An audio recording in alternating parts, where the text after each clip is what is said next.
Welcome. In front of me is a ONEPLUS Open, and today I will show you a couple tweaks and tricks you can do on this phone. So let's get started by opening up our settings, and this is Oxygen OS, so we do have some nice little touches here from OnePlus that allows us to customize this device more than the typical Android. Now we can get started by navigating into the notifications and status bar, and here is something that is more unique to the OnePlus and basically all its sub-brands like the Oppo and other devices. So we have things like status bar, and here you can select what kind of icons will be visible in your status bar. This is a very nice option for you to just clean up the status bar of things that you don't really care for, things like Bluetooth, which you might have always enabled and you don't care to see it in your status bar. It might be just cluttering it. I personally myself like a very clean look, and I want to get rid of everything that is just kind of useless and redundant to me, which that would be things like Bluetooth, which I always have enabled. Also NFC is another thing that is always enabled for me. So by toggling those off, they will just disappear from the status bar, but they will still be enabled. So let's see, if I enable Bluetooth, you will see that it's not showing up here even though it's enabled. Another thing that I like to do is the battery style. Here we have a vertical one. I do personally prefer the horizontal, as this adds another option, which is moving the battery percentage inside of the battery, right over here. For vertical, you don't have that option. Now we can also have some other battery styles. As you can see, we have just the, wait, never mind, there we go. So here we have more styles. So we have the horizontal, vertical, loop, and also just not showing it at all. Now, last thing is the notification icons. By default, it's going to show you 3 icons, even though this device is wide enough when it's open to show basically almost every possible application in the status bar. But this is, I believe, just a limitation to Android. Now, in here, you have the options to change it from the 3 icons at max to be visible to, for instance, a number, which will just give you a number of different notifications that you have, which is something that I personally prefer more, as it is cleaner and it still retains the same almost amount of information. And if you want, you can actually also hide the notification from being visible in the status bar, but you still have the option to access them when you pull down your shade. Now, moving on to the display and brightness, here we have dark and light mode, and you can switch to one of those. I believe this is shown through the setup process, so it's not really anything special, but what is a nice addition here is the schedule mode. Here you can select it so the device itself switches from light to dark mode, either from sunset to sunrise or on a custom timer. Then if we go back to the display and brightness, we also have the screen color mode. Here you can change how vibrant the display looks like. I believe by default is usually set to vivid, so I'm not sure why it's right now on the normal. But you have also the natural look, which is probably the preferred option, as the reds aren't as overdone as they are on vivid. And we also have the pro mode that uses a D65 color temperature. Now, I'm not sure how accurate this is. I don't have tools and I don't really know how good that is, but it is more toned down in terms of colors compared to the natural, and obviously significantly less vibrant compared to the vivid mode. Now below, we also have the screen color temperature, so you can switch either from cold to warm, which means either your display is a little bit more bluish or orangish. It's completely up to you. I personally like to set it on the middle one, which is the default state, and not fiddle with that too much. Now, going back to the main display page again, we will have the natural tone display. So this is something like Apple True Tone, or at least it tries to be. So adapts the screen to ambient light conditions. So obviously, if you have like a lot of warm light, it will try to mimic that and give you image quality that resembles the environment.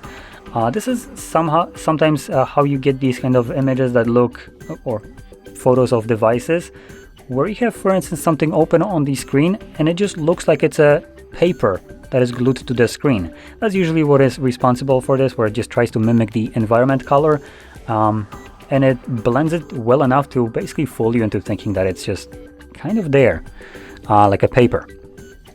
Anyway, moving on, we have image sharpening and video color boost. These are two kind of like AI-based enhancements and you can fiddle around with both of those. They will consume more of your phone's battery if you choose to use them, but if you want, we can see how that affects it. So the image sharpener just kind of tries to upscale the image, and you do have a bit of a indication on how it will affect the image.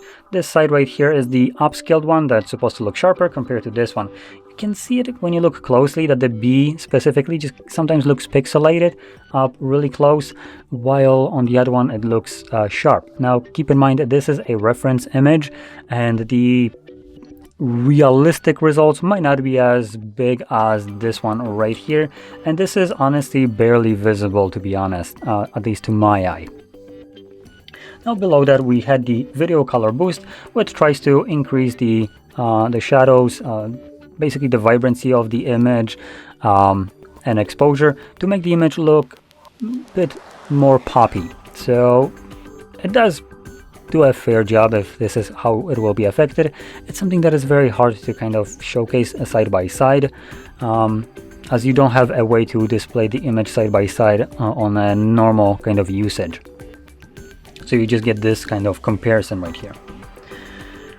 Now, whoops, if we scroll down even lower, we should have, there we go, screen refresh rate. Now here we have a couple different modes. So we have auto select, standard, high, and well, that's it.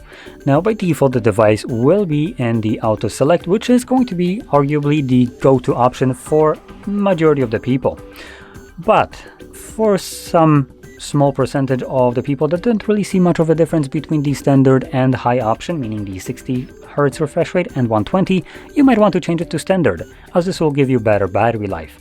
But for rest of you that do see the difference and do like it by sacrificing the battery life, under no circumstance would I ever recommend going for the high mode, as high mode runs permanently at 120 Hz, while the auto select just differs between depending on what you need right now.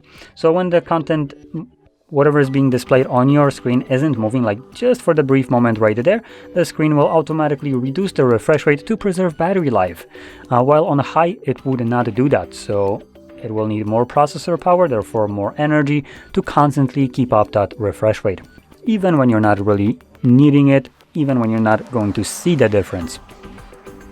So like I said, for the people that want to have the smooth refresh rate, stick with the auto select. This will be a go-to option.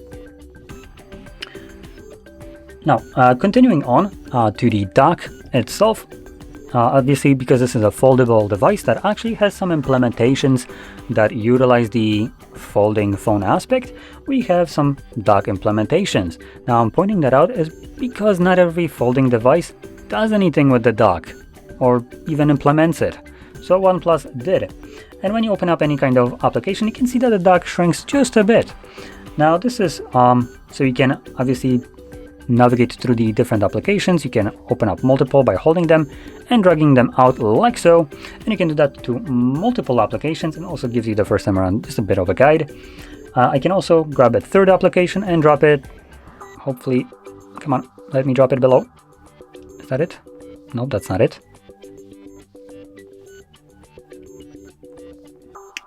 Let's try that again.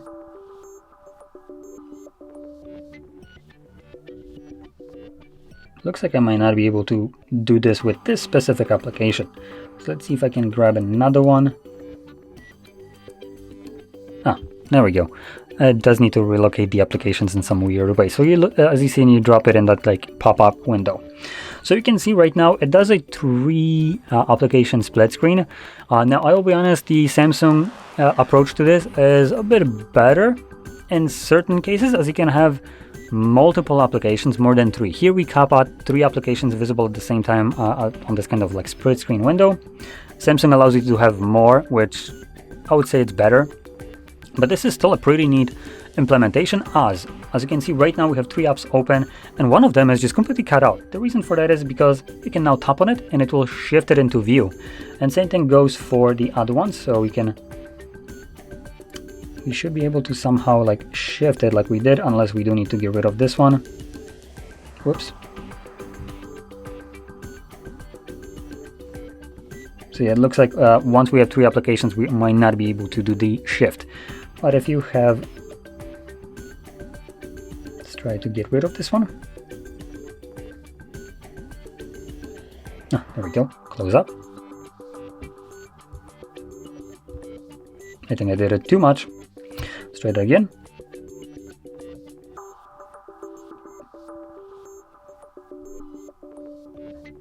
Okay, so you can see once you shift the bar just a bit, it does kind of put it to the side. Now this isn't doing like you'd normally have the split screen where you just swipe it how much you want to have each one visible, because this one isn't really available to you right now. You can't use it in that like super thin strip right there. When you tap on it, it will then do the even half split screen. You can also do it the other way around. So this is a quick way for you to have almost what could be considered as a full screen application at times where you just need to read something, and obviously you can just keep on swiping it like so. Like I mentioned before, this option isn't available to you when you have 3 different applications open at the same time. We also have some shortcut right here to display all the applications at the same time. Let's try that with... Oh, actually this is usable right now. So you can see we can do something like that now. And each one of these is available to you right now. A bit of a weird split screen, but some people will find it useful. And additionally, as you've seen at maybe one point, there was a way to add these as a kind of a favorite, as a app group. So save as app group. And as you can see, it shows up right here. And I can, for instance, move it because these are just recent applications. I should be able to move it somewhere here or not. So hopefully it stays there. But obviously later on you can just close this and quickly open up this app group. So it allows you to create these kind of combinations. Pretty neat. Now, there's also, if I remember correctly, the option for you to open up applications in a window, or at least should be.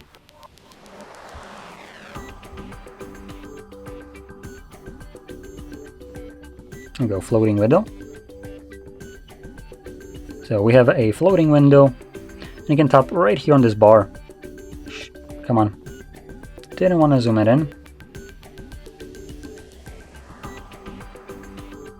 For some reason it's not giving me the options. So I'm just gonna close it. Now I'm gonna get rid of this little border lighting by just locking the device and unlocking it. So there we go. So using the dock. Now another thing that I can do with the dock, which I didn't mention, is once it's visible and it's maybe intruding on something that you want to view, you can actually hold your finger below here. Should be able to. This one looks a bit weird. Let's try. There we go. So it doesn't look like it works with every application, but with ones where you have the dock visible as a kind of bar where it obstructs the view of the page, which you can obviously see right here. There is it's clearly visible across the entire screen. You can hold your finger on it and it just kind of swipes away and hides, and then you can hold again to bring it back up. But like as you've seen, in certain applications it's not available to. So right here it looks like the dock is just transparent and I have no option to actually just minimize it. Oh no, never mind, there it is. But for some reason it's a bit weirder here. It doesn't always want to work, but it can still apparently hide it. So there we go. Now moving on back to the settings, we can scroll down to, I believe it's special features. Nope. Additional settings. And here we have the system navigation. Now, for me, the system navigation that I personally like to use with this kind of devices is gesture navigation, as it works really well with the actual taskbar at the bottom, and also just, for instance, like the floating windows and other things. At least for me, it just seems to blend well with it. Now, one thing that I do like to do though here, when you have gestures, you can hide the guide bar, which is this bar right below the taskbar.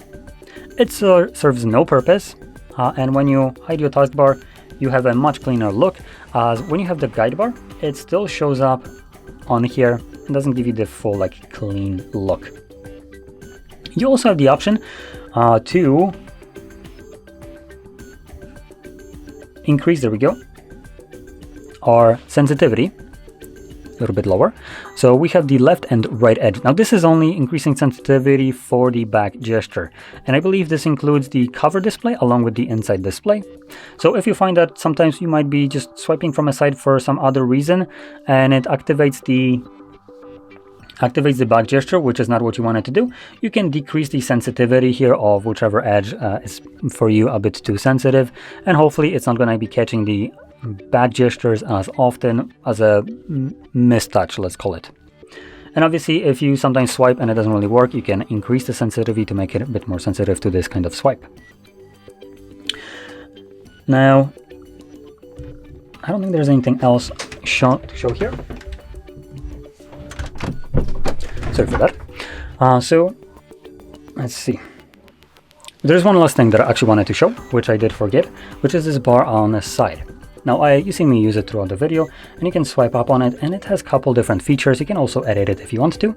So you can add more applications to it, and this is not the entire thing. You can add plenty more and just becomes scrollable.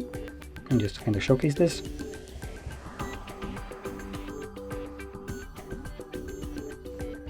There we go, good enough. So you can see now it becomes scrollable, and you have access to things like some quick applications right here. And these, I believe, should all open up as a pop-up view. So any kind of app opened from here is a pop-up window, which gives you this nice versatility, especially when you're doing a split screen. So something like this, and then you want to open up a pop-up window, and voila, we have another application now running over these. And we should have, there we go, the option to hide it, so you just kind of grab it and drag it over to the side. And this gets rid of it. Now, anyway, with this being said, this would conclude the tweaks and tricks I want to show you. So if you found this very helpful, don't forget to hit like, subscribe, and thanks for watching.